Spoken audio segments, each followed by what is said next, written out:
Buenas tardes, cordial saludo. El día de hoy les quiero hablar acerca de las herramientas fiscales, entre las que encontramos el gasto público, el ingreso público, el balance fiscal y la deuda pública. Todo nace en la Constitución política, pues es allí donde se establecen los derechos de los ciudadanos, que estos en última se convierten en las obligaciones del gobierno.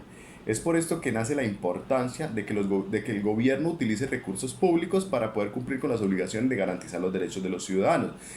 Esta utilización de recursos se conoce como el gasto público, que a su vez es distribuida o asignada mediante un presupuesto público.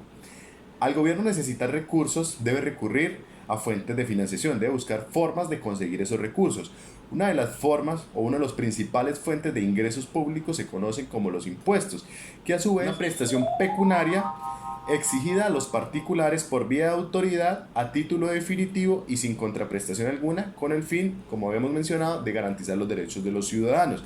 Estos impuestos a su vez se definen con base en unos principios, los cuales son la equidad, la neutralidad, la legalidad, la eficiencia y la flexibilidad.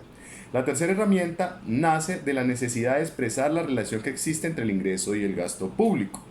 Esta se conoce como el balance fiscal y es quien determina o quien expresa en qué momento se presenta, bien sea superávit fiscal o el déficit fiscal. Superávit fiscal se conoce como o se presenta en el momento en el que el ingreso es mayor que el gasto, y en este caso se recurren a fuentes de inversión como son los activos financieros o otro tipo de activos que permiten el incremento de los activos sobrantes.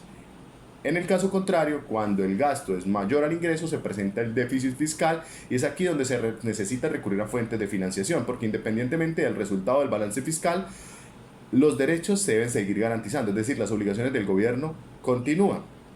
Es aquí donde nace la cuarta herramienta, que es conocida como la deuda pública, que no es más que un mecanismo alterno que tiene el gobierno para poder seguir financiando sus actividades, seguir financiando sus obligaciones y poder seguir garantizando los derechos.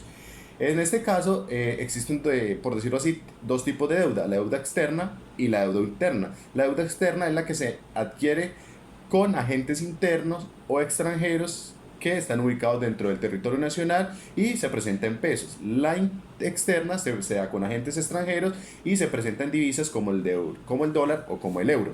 En este caso se concluye que la utilización de las dos primeras herramientas van a ser el pilar o van a ser como el detonante de la tercera herramienta.